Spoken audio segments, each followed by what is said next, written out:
Son visage est dans toutes les mémoires. Dans les rues de Rouen, ils sont quelques centaines dans la marche blanche en hommage à Mamoudou Bari. L'histoire d'un homme qui est sorti de sa voiture pour confronter un autre homme qu'il avait insulté parce qu'il était noir. Mamoudou Bari voulait l'apaiser. Comment aurait-il pu deviner que l'autre était une brute et aussi, on le saurait ensuite, un être dérangé qui, devant sa femme, allait le frapper, puis l'abandonner dans son sang et tout serait fini.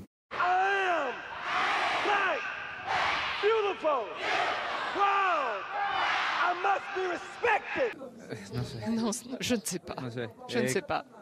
Ils sont soudanais, érythréens, palestiniens. Mercredi soir, ils ont pris la mer pour fuir. Nous étions 300 à bord quand l'eau a commencé à rentrer.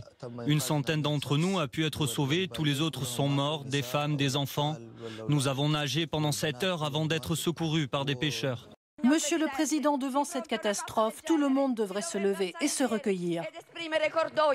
Mais ce n'est pas l'avis du ministre italien de l'Intérieur, Matteo Salvini, a empêché aujourd'hui le débarquement à Lampedusa de 140 migrants, pourtant secourus par les gardes-côtes italiens. Pour ces migrants, c'est le retour à la case départ. Les centres de détention en Libye, où certains patientent pendant des mois, le temps de trouver l'argent pour payer leur traversée. Cette nouvelle tragédie doit être suivie d'actes. Elle intervient quelques semaines après la mort de plus de 50 personnes lors du bombardement du centre de détention à Tadjoura. Il faut une nouvelle approche de la situation en Libye et en Méditerranée. La priorité doit être de sauver.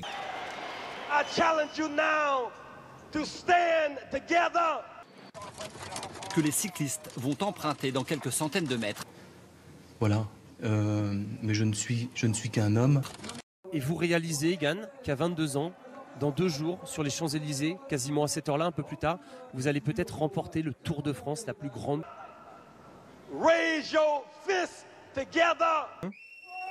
Face à ses salariés, venu entendre les offres pour reprendre son entreprise, Nicolas Decailleux n'aura pas un mot pour eux. Et là, il met 160 personnes à la rue. Mois d'août, on en reçoit notre lettre de licenciement, c'est honteux. Et en plus, il n'est même pas fichu de venir nous voir pour nous dire quelques mots. Absolument. WN, c'est un échec.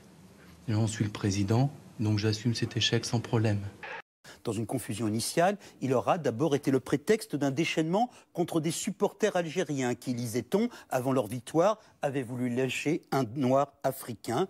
On a dû subir les démagogies de ces politiciens pour qui la joie de Maghrébins en France est forcément criminelle. Et quand tu vois 100 000 personnes noires sans qu'il n'y ait aucun incident, c'était impensable. La confusion s'est dissipée, la brute n'était pas un hooligan et n'avait rien d'algérien.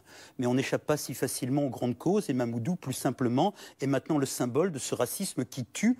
Comment nous on va expliquer à notre petite fille quand elle sera grandie, ton papa il est mort parce qu'il est noir? L'auteur présumé des faits, un Français d'origine turque de 29 ans, a été interpellé lundi. La justice a retenu le caractère raciste de l'agression. Quand on t'a répété toute ta vie que tu n'es personne, que tu n'es rien, que tu es un chien, un animal, affirmer « je suis quelqu'un », ça signifiait beaucoup de choses pour nous, en tant que peuple noir. Un patron. Je suis pas un magicien, je suis pas un Superman, je suis juste quelqu'un qui bosse et qui croyait en l'industrie en France. Et ça fait drôle quoi, de savoir qu'il est là. C'est mes impôts, donc je suis content de participer là, un petit peu à la vue du président et à la vie qu'il doit avoir dans ce fort. La vie, pour moi elle est magnifique. Faut pas que tu la compliques par tes hésitations. Tu veux pas. Ah, j'aimerais bien qu'il passe là. Ouais, franchement, ouais. Pourquoi? Ouais, comme ça, pour voir comme il est en tant que président, qu'est-ce qu'il est dans la vie normale. Mais que se passe-t-il pour Thibaut Pinot? Ah oui. Il est en pleurs, il est en pleurs. Il a mal au genou. Il est en pleurs, Thibaut Pinot est en pleurs derrière la voiture, il va abandonner, c'est sûr. Il ne peut pas pédaler. Oh, c'est terrible ça. Oh, cette image-là.